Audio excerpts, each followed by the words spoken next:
So the long-awaited wedding of Joffrey and Margaery is finally here.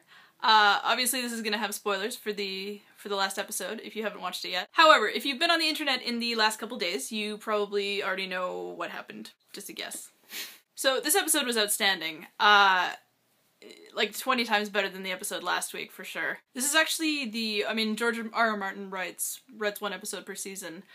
He usually does episode 9 or something that's usually towards like the climax, like the Battle of the Blackwater or the Red Wedding. But here he did the second episode. Having him write is obviously going to make it feel the most authentic towards the books. So I mean that definitely didn't hurt, obviously.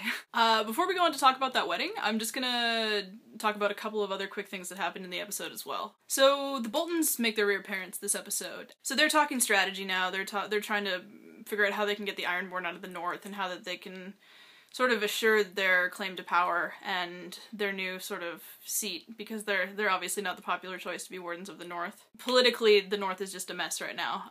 It really is. Ewan Rian and Alfie Allen's acting is captivating as always. They're really good. I really enjoy watching them as actors. It's sort of a shame that their scene is gonna get overshadowed by what happens later in the episode.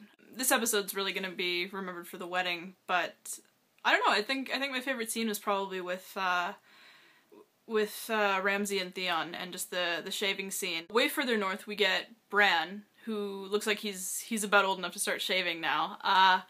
Just wandering around kind of with the Reeds and Hodor.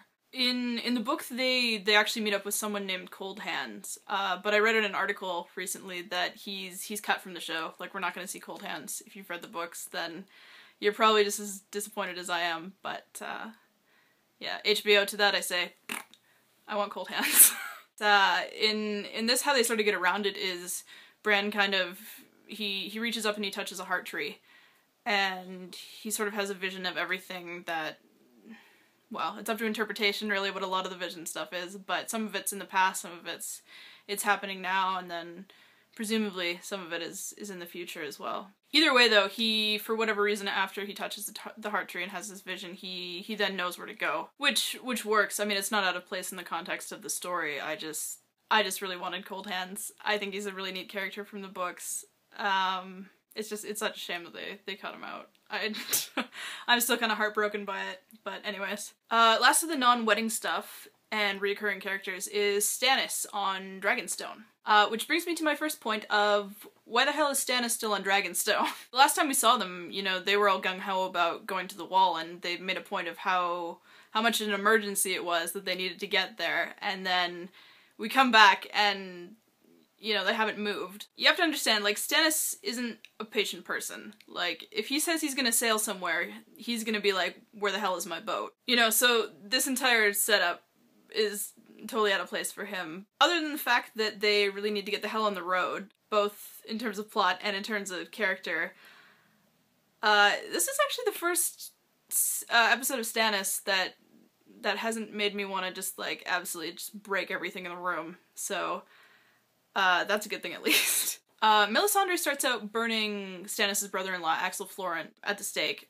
And, you know, the reason they give here is that he isn't worshipping the right god, he's worshipping the Seven and not R'hllor, like, obviously Melisandre would want everybody to be. Whereas in the book, he goes behind Stannis' back and tries to get in contact with the Lannisters and tries to marry Stannis' daughter to Tommen Baratheon.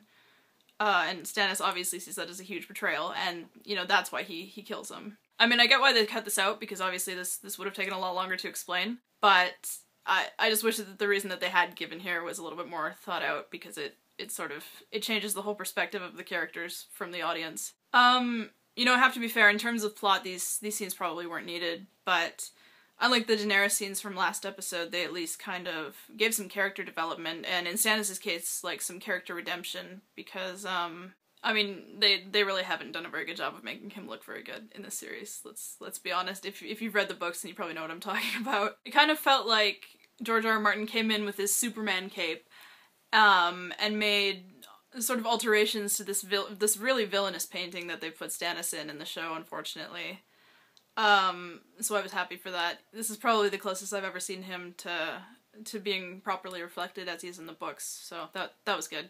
Sir Ilan has been replaced by Bronn as Jaime's sparring partner, and that's unfortunately because the actor who played Sir Ilan has terminal cancer now, which is really sad. So my guess is we won't be seeing him again at all, and I don't think that they'll recast him. That aside, though, actually I do like this change. I think that the dialogue that you're gonna get between Bronn and Jaime is gonna be a lot more fun than obviously what you would get between Jaime and a guy who doesn't talk. But anyways, on to that wedding. First of all, huge high five to the costume and set team and hair team for this episode. Like, everything on a technical level looked absolutely outstanding. Like, Marjorie's dress with, like, the filigree, like the metal filigree to look like thorns, like roses as well. That looked really awesome. As did the giant lion's head that the dwarves pop out of. That really would have been easy to botch up and make too modern, but that looked really great. So, I mean, everything down to, like, even the technical, like, nitty-gritty kind of things looked absolutely outstanding. The scene with Oberyn, Tywin, and Cersei was really great. You could really feel, like, the tension there, and sort of, it was nice to reiterate the history, between the two houses. I don't know, you could cut the tension between those two with a knife, and it was a really natural way to do some exposition and some background about the Dorne and the Martells as well, so that was good. That was really good. This is probably the biggest get-together of main characters in one scene since, like, Winterfell at the very first episode of season 1, but they managed to do it really well here. It's hard to juggle. They probably had, like, I want to say, like, 12 main characters there that they had to give screen time to, but they managed to make use of everybody. It wasn't just, you know, Brienne. You know, Brienne really could have just stood off to the corner, as could Loras the entire time, but they sort of give them their little moments, and that's really nice. All the Tyrells were great. We even got to meet Mance for the first time, and he looks good so far. All the Lannisters were great. I think Sansa, Sophie Turner did a really great job in this. She probably had the least lines of anybody there, but her face and her body language just, they say so much, and I think she's a really fantastic young actress. This very stoic performance of, I don't want to be here, and I don't like things that you're alluding to about my family and them dying. I don't know, I think she absolutely nailed it. Joffrey's death was great. It was gruesome and great. I think it's really sad that Jack Leeson is retiring from acting after this. He's a really great actor as well, and he had an outstanding final episode, but if he's happy doing something else, then good on him. But yeah, no, he definitely had his best moment, his best Joffrey here. Even if you've read the books, like, they had a couple fake outs to keep it suspenseful. Like, there's a scene where Joffrey, like, just kind of spits out his wine choking, and you think, oh god, this is it. But no, they keep you on the ball for a little bit longer. And that was really fantastic. I kept on thinking, like, oh, this is it, but no, they didn't make it that easy on us. They really kept that tension high, and that was awesome. If you're quick enough, and you've been paying kind of close enough attention in the last couple episodes, both this season and last season, you can figure out who the killer is. I won't say it, but I'm sure you could probably figure it out if you went online somewhere. But they didn't make it obvious, which I'm really glad for, because I was worried that they would make it really obvious if this person just deliberately in front of everybody, you know, making that poison cocktail in front of everyone, and, you know, I thought, you know, that takes the fun out of it. I don't know, you know, I'm racking my brain trying to think of something I didn't like about the wedding. It was really fantastic. I really enjoyed it. Other than my really hypercritical thoughts and feelings about Stannis, as well as the Tyrion and Shae scene, that was really awkward.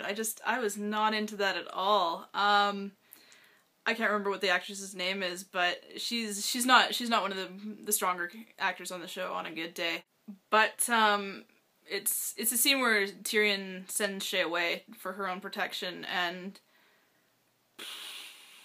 I don't know, I really wanted to like it. I thought it was really awkward and really not so out of place. Like, it was like a different TV show had walked into the room. But I'm really interested to hear what you guys have to say. I've been looking forward to it since I saw the episode. Was the killer obvious to you? If you haven't read the books, or if you have? And my other question is, aside from the wedding, what was your favorite scene? If you enjoy my videos, make sure you subscribe, as always. Also, I'm thinking about putting putting something like some Game of Thrones stuff here, I was thinking that what I would do is ask you guys to pick a character in the comments below every episode, and then their lovely face will end up behind me, and by the end of the season we'll have 10 pictures and something more interesting to look at than the plywood wall. But anyways guys, have a good one. We'll see you next time.